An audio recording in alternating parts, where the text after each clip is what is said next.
Hello students, welcome to my channel. Today we are going to discuss the second part of first chapter. आज हम इस chapter को complete कर देंगे. तो आज हम पढ़ने वाले हैं अबाउट बायोडाइवर्सिटी. ओके, तो व्हाट इज बायोडाइवर्सिटी? कितने टाइप ऑफ स्पेसीज, कितने सारी प्रजातियां, प्लांट, एनिमल, बहुत सारी स्पेसीज इस अर्थ पे प्रेवलेंट है. According to scientist this is the data जो उन्होंने दिया है.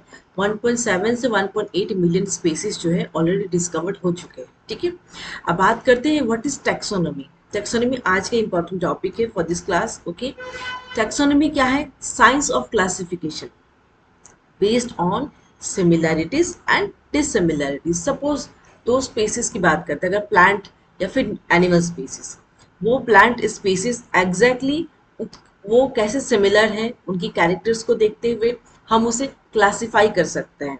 ठीक है, और उसकी एक दूसरे से कितने डिफरेंसेस हैं उसको भी ध्यान रखते हुए उस प्लांट या एनिमल स्पीसीज को हम क्लासिफाई कर सकते हैं. That is nothing but taxonomy. और ये सबसे इंपॉर्टेंट पार्ट ये है कि फादर ऑफ टैक्सोनॉमी कौन है? कैरोलस लिनियस साहब जो है फादर ऑफ टैक्सोनॉमी. उन्होंने ही टैक्सोनॉमी की डिटेल्स जो है उन्होंने ही दिया था. चलिए अब बात करते हैं टैक्सोनॉमी की थ्री पार्ट से. पहले सबसे पहले जब साइंटिस्ट जब डिस्कवर किए थे ओल्ड टैक्सोनॉमी, जिसमें old taxonomy in the sense, जैसे कि एग्जांपल लेते हैं हम. एग्जांपल जैसे कि कुछ स्टूडेंट्स है, जैसे 11th-12th में हम उस स्टूडेंट्स को डिवाइड कर दे रहे हैं, बट उसमें स्टूडेंट्स जेई वाले हैं, नीट वाले हैं, तो एक जो कह सकते कि स्पेसिफाई नहीं किया उन्होंने. दैट मीन्स उन्होंने क्या किया, सिर्फ उस एक्सटर्नल फीचर्स क्या है, उसकी जो बाहरी फीचर्स है उसको देखते हुए उन्होंने उसको क्लासिफाई किया था. That means that old taxonomy was not accepted. ठीक है, अब हम बात करते हैं मॉडर्न टेक्सोनॉमी की. मॉडर्न टेक्सोनॉमी क्या है? वहाँ पे साइंटिस्ट ने क्या किया कि सिर्फ एक्सटर्नल ही नहीं, सिर्फ बाहरी उसकी फीचर्स नहीं देखी, उन्होंने इंटरनल अंदर की भी फीचर्स देखी. उसके बाद उन्होंने डिसाइड किया कि उस ऑर्गेनिज्म में हमें किसको किसमें प्लेस करना चाहिए.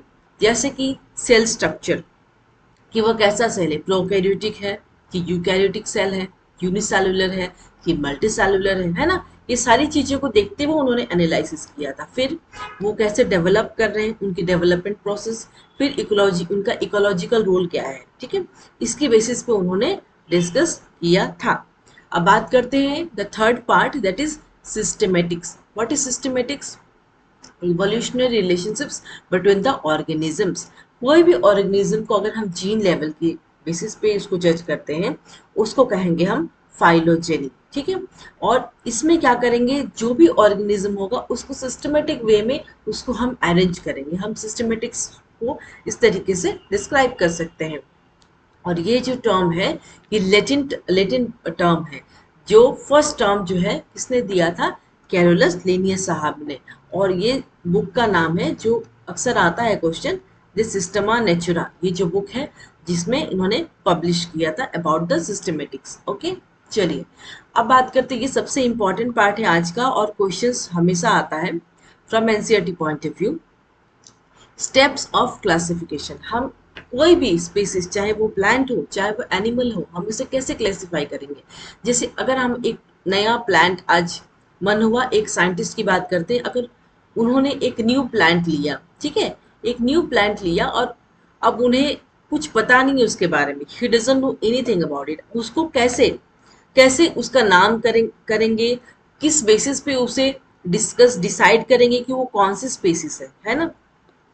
सबसे पहली बात क्या करेंगे, उसकी कैरेक्टराइजेशन करेंगे कि वो उस प्लांट का रूट्स कैसा है, स्टेम कैसा है, उसका लीफ कैसा है कि नहीं. तो ये सारी चीजें प्लांट के जो फीचर्स होंगे उसको एक पेपर में वो लिख लेंगे. This are the characters which is present in that plant. ठीक है, डन. उसके बाद जब उन्होंने कैरेक्टराइज कर लिया, अब आई पहचानने की बात. पहचानना मतलब आइडेंटिफिकेशन. उसको आप पहचानेंगे, कैसे पहचानेंगे? Based on that characters he'll get to identify. Okay, तीसरा आएगा क्लासिफिकेशन. अब हम उसको क्लासिफाई करेंगे कि क्या वो जो प्लांट हमें मिला है क्या वो पहले से ऑलरेडी आइडेंटिफाइड है, तो उसमें हम प्लेस कर देंगे. और अगर वो नया प्लांट है, उसका कहीं भी दूर दूर तक कुछ नहीं है, तो उसे हम क्लासिफाई करके नामकरण करेंगे, दैट मीन्स नॉमेनक्लेचर। उस प्लांट को हम एक नया नाम देंगे, उस स्पेसिस को एक न्यू नेम देंगे, ठीक है। चलिए, जिसका मतलब है नॉमेनक्लेचर का मतलब है one name that is given to only one organism. एक ऑर्गेनिज्म को सिर्फ एक ही नाम दिया जा सकता है, उसे बहुत सारा नाम नहीं दिया जा सकता, so that everyone can get confused and that is universally accepted, okay। अब जैसे कि बाइनोमियल नॉमेनक्लेचर किसने दिया था? कैरोलस लिनियस सर ने दिया था, और ये आज का सबसे इंपॉर्टेंट टॉपिक है। और बाइनोमियल नॉमेनक्लेचर में एग्जैक्टली क्या होता है, जैसे कि ये हमने एक एग्जाम्पल लिया हुआ है, एग्जाम्पल के थ्रू हम आपको बताएंगे कि ये जो एग्जाम्पल है ये मैंगो है। मैंगो का जो साइंटिफिक नेम है मैंगीफेरा इंडिका है, ऑलरेडी डिस्कवर्ड प्लांट है। तो इसके बारे में साइंटिस्ट ने से बताया कि हम ये कैसे इसको लिखना है और हमें कैसे इसका नामकरण करेंगे, ठीक है। Mangifera, this is Mangifera indica. Always remember कि अंडरलाइन होना चाहिए ये साइंटिफिक नेम के नीचे, और एक साथ नहीं अंडरलाइन करना है, मैंगीफेरा के नीचे और इंडिका के नीचे दो सेपरेट करना है। और this is lean, lean means scientist का नाम, ऑथर का नेम है कैरोलस लिनियस सर का नाम, उनका नाम जो है ऐसे लिखना है LINN। और specific, this is species part, species के बाद ही लिखना है और इसको अंडरलाइन आपको नहीं करना है। दैट मीन्स ये फर्स्ट वर्ड जो है जेनस है और सेकंड वर्ड जो है स्पेसिस एपिथेट, मतलब स्पेसिस को रिप्रेजेंट करता है। कोई भी साइंटिफिक नेम अगर आप देखेंगे आगे वाले आने वाले सेशंस में, हम आने वाले पार्ट में भी डिस्कस करेंगे, तो उसमें पता चल जाएगा कि जीनस कौन सा स्पेसिस का सा। ऑलरेडी ऑलवेज रिमेंबर, जो फर्स्ट पार्ट है ये जीनस है और जो सेकंड पार्ट है वो स्पेसिस है, ठीक है। चलिए, अब इम्पॉर्टेंट पॉइंट जो मैं बताना चाहती हूँ for the binomial nomenclature, it is always derive from Latin language. Latin language से ही इसको डिराइव किया गया है बाइनोमियल नोमेनक्लेचर को, और हमेशा जो इटैलिक्स में प्रिंट करते हैं। देखिए, जब हम लिखते हैं नोमेनक्लेचर, सपोज मैंगीफेरा हमने लिखा, we can't write we can't write in italics, like वो प्रिंट होता है इटैलिक्स फॉर्म में, ठीक है। जब भी हम हाथ से लिखेंगे कोई भी साइंटिफिक नेम, उसे अंडरलाइन सेपरेट करना, जैसा कि मैंने अभी कहा। और first letter of the genus जो है हमेशा कैपिटल होना चाहिए, और जो सेकंड लेटर है स्पेसिस का, उसका फर्स्ट लेटर क्या होना चाहिए? स्मॉल लेटर होना चाहिए, ठीक है। अब बाइनोमियल नोमेनक्लेचर जो है यूनिवर्सली एक्सेप्टेड है। वो कैसे, मैं बताती हूँ एग्जाम्पल देखिए। जैसे कि मैंगो आम कहते हैं, ठीक है। आम, मैंगो, इस दोनों का एक ही नाम है, लेकिन अगर हम उसकी साइंटिफिक नेम प्रोनाउंस करते हैं, जैसे मैंगीफेरा इंडिका, वो यहाँ भी प्रिवेलेंट होगा। अगर कोई बच्चा यूएस में पढ़ रहा है, कोई बच्चा जर्मनी में पढ़ रहा है, अगर मैंगीफेरा इंडिका बोल दो तो हाँ, you can know that it is mango, ठीक है। तो एक जो स्पेसिफिक नाम है, जो बाइनोमियल नोमेनक्लेचर देने का साइंटिस्ट का यही पर्पस था कि वो जो नाम होगा वो universally through out the universe वो एक्सेप्टेड होगा, हर कोई उसे जान सकेगा, ठीक है। क्योंकि कॉमन वर्ड तो कॉमन लैंग्वेज में बहुत उस पौधे का बहुत सारा नाम हो सकता है, उस प्लांट का या उस एनिमल का, लेकिन जब हम बाइनोमियल नोमेनक्लेचर देते हैं तो वो स्पेसिफिक हो जाता है, वो हर कोई जान सकता है, ठीक है। अब बात करते हैं, ये जो हमने नए प्लांट न्यू प्लांट लिया, तो उसका नाम नाम हमने कैसे दिया? यूं ही नाम रख देंगे तो नहीं होगा, जैसे हम अपने बच्चों का नाम रखते हैं, चलो ये नाम रख दिया अच्छा लग रहा है, but in case of this binomial nomenclature ऐसा नहीं हो सकता है। उसमें क्या करना है, जब भी आप कोई नई प्लांट या न्यू स्पीसीज प्लांट या एनिमल का आप डिस्कवर करते हैं, तो उसके लिए हमें साइंटिस्ट जो है, ये जो कोड है ICBN, जो ये इंपॉर्टेंट है नीट पर्पज से, international code for botanical nomenclature. अगर हम प्लांट स्पीसीज को नया डिस्कवर कर लें तो यहाँ जाके हम जो है उसकी नामकरण कर सकते हैं। और अगर हम ICZN की बात करें तो international code for zoological nomenclature, scientist इसी वे में उस प्लांट या एनिमल स्पीसीज को उसका नाम देंगे। क्लियर है आप सभी लोगों को? वेरी इजी है, बहुत अच्छे से आज की क्लास को समझते रहिए, बहुत सारे क्वेश्चंस आपके सॉल्व होंगे, ओके। चलिए, so let's talk about taxonomic categories. अब बात करते हैं कैटेगरीज। जो इच कैटेगरी है, जैसे कि species, genus, family, order, class, phylum, order, ये सब जो है क्या रिप्रेजेंट करते हैं? Rank, that is the unit of classification. ये जो स्पेसिस है, जीनस है, फैमिली है, ऑर्डर है, ये क्या है? Unit of classification.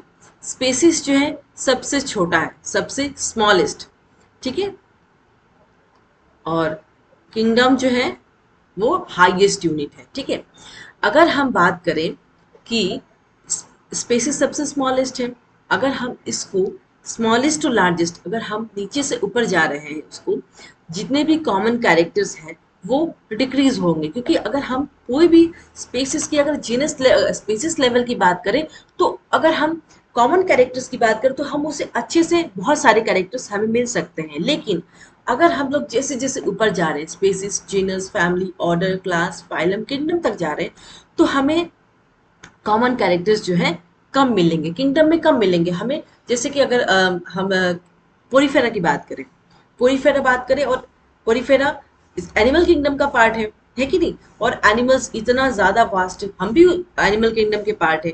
तो इसमें हम जो कैरेक्टर्स जो है बहुत इजीली डिसाइड डिस्कस नहीं कर सकते हैं। लेकिन अगर हम वही स्पेसिस की बात करें तो यहाँ पे हमें बहुत सारे कैरेक्टर्स इन कॉमन मिल सकता है। और अगर जनरल कैरेक्टर की बात करें, जब जनरल वे में बात करेंगे, तो अगर पोरीफेरा और एनिमल दोनों एग्जाम्पल लेते हैं, सेम किंगडम एनिमल किंगडम में बिलोंग करते हैं, तो जनरल कैरेक्टर हम बहुत ज्यादा जो है उसके बारे में जान सकते हैं, इंक्रीज होगा जनरल कैरेक्टर। लेकिन डिफिकल्टी इन क्लासिफिकेशन, अगर हम स्पीसीज लेवल पे उस किसी भी प्लांट या एनिमल स्पीसीज को अगर हम क्लासिफाई करते हैं स्पीसीज लेवल पे, तो क्लासिफिकेशन इजी रहेगा। कैसे इजी रहेगा? क्योंकि हमें बहुत सारे कैरेक्टर्स इन कॉमन मिल गए, तो हम ये क्लासिफाई कर पाएंगे, चलो ये प्लांट स्पीसीज इसका है या एनिमल स्पीसीज यहाँ का है। लेकिन अगर हम किंगडम की बात कर रहे हैं, तो वहां अगर हम ऊपर की ओर जा रहे हैं, तो वहां डिफिकल्टी जो है क्लासिफिकेशन इंक्रीज होगा, और यहाँ इजीली वे में हम एक प्लांट को या एनिमल स्पीसीज को क्लासिफाई कर सकते हैं। अगर हम दूसरे वे में, ये तो हमने डिक्रीजिंग लेवल में नीचे से ऊपर गए, तो अगर हम ऊपर से नीचे जाए तो क्या होगा? तब क्या होगा? कॉमन कैरेक्टर्स इंक्रीज होगा।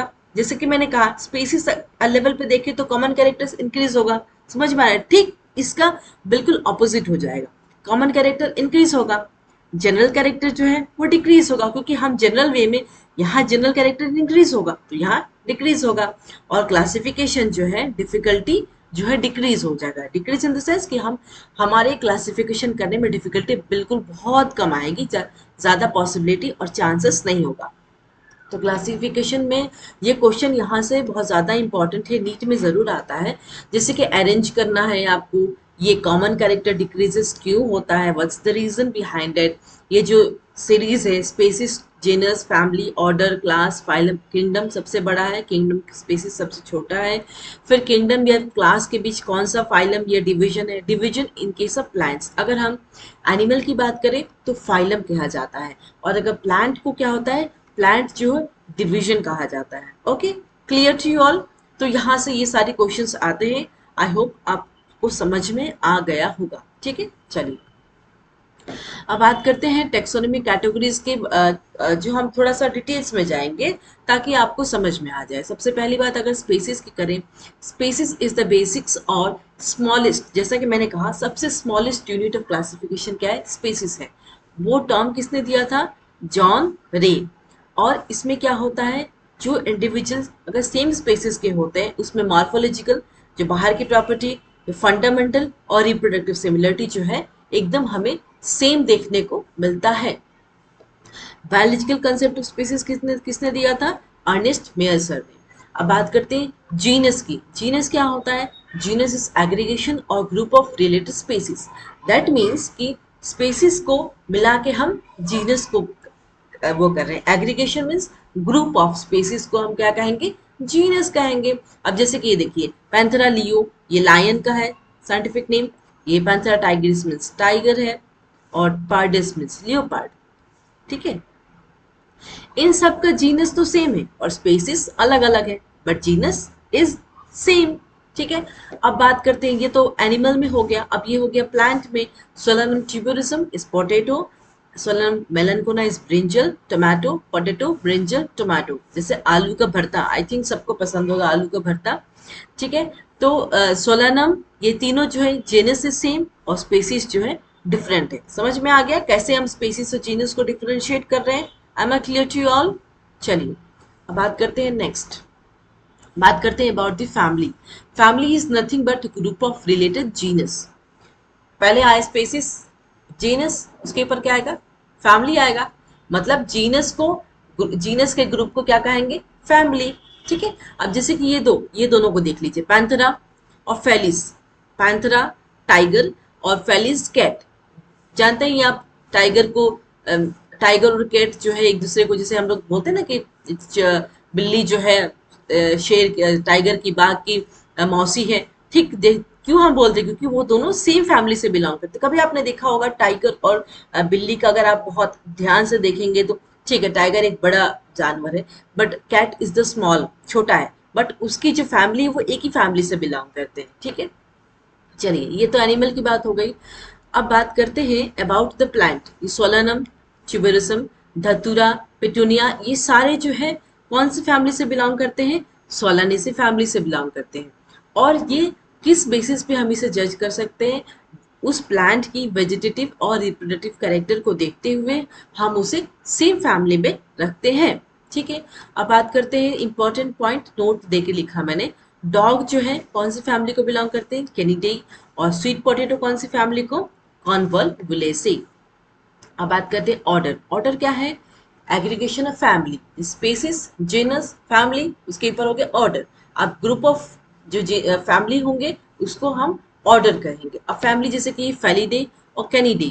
फेलिडे कैट की फैमिली है, ठीक है ना, और कैनिडे डॉग की फैमिली है। इन दोनों की फैमिली मिला के कौन सी ऑर्डर के बिलोंग करते हैं? कार्निवोरा। कार्निवोरा क्यों है? क्योंकि उनके पास कैनाइन टिथ है, इस वजह से हम उसे कार्निवोरा में प्लेस कर रहे हैं। Am I clear? चलिए अब बात करते हैं about the plant part. Solanaceae potato, convolvulaceae is sweet potato. जानते हैं पोटैटो और स्वीट पोटैटो। स्वीट पोटैटो मीठा होता है, पोटैटो में कोई टेस्ट नहीं होता है, ठीक है। तो स्वीट पोटैटो एंड पोटैटो दोनों कौन से ऑर्डर को बिलोंग करते हैं? पॉलिनोमियस। और हम ये किस बेसिस पे जज कर रहे हैं कि इन दोनों को हम सेम फैमिली में रख सकते हैं, आई मीन सेम ऑर्डर में रख सकते हैं? Because of the presence of उसके फ्लोरल कैरेक्टर को देखते हुए। अब इम्पॉर्टेंट नोट जो है वो है कि मैंगो जो है वो सैपिनटेलिस ऑर्डर को फॉलो करते हैं। चलिए अब बात करते हैं और क्लास। ऑर्डर के ऊपर है क्लास। अब कौन से क्लास से वो जो जो भी प्लांट की एनिमल स्पीसीज है वो बिलोंग करता है? जैसे कि मैंने कहा ऑर्डर सैपिनटेलिस और ऑर्डर पॉलिनोमियल्स। सैपिनटेलिस एंड पॉलिनोमियल्स जो ऑर्डर है वो किसको बिलोंग करते हैं? और विच क्लास? डाइकोटिलेडन। ये प्लांट का है, ठीक है। प्लांट एनिमल दोनों अलग अलग एग्जाम्पल्स को देते हुए समझाएंगे ताकि आपको समझ में आए कि ऑर्डर क्या होता है, क्लास क्या होता है, ओके। अब बात करते हैं रोडेंशिया, रेड का है। कार्निवोरा जानते हैं कैट और डॉग दोनों का आई मीन ऑर्डर है। और प्राइमेटा जो है वो मंकी, गोरिल्ला, गिबन, ये तीनों जो है किसको रिप्रेजेंट करते हैं? Of which class? That is mammals. और किस बेसिस पे हम इसे सेम क्लासेस या सेम क्लास में रख सकते हैं? Basis is that of the presence of mammary gland. समझ में आ गया? चलिए अब बात करते हैं फाइलम। फाइलम अगर एनिमल हुआ तो फाइलम, प्लांट हुआ तो डिवीजन, ओके। चलिए क्लास करते हैं। डाइकोटिलेडन प्लांट्स या मोनोकॉट जो सिंगल सीडेड है, डाइकोट में तो टू कॉटिलेडन्स प्रेजेंट है, तो उसका डिवीजन क्या होगा? एंजियोस्पर्म। अगर फिश, रेप्टाइल, मैमल्स की बात करें तो उसका डिवीजन क्या होगा? कॉर्डेटा, ठीक है। चलिए अब बात करते हैं किंगडम की। किंगडम क्या है?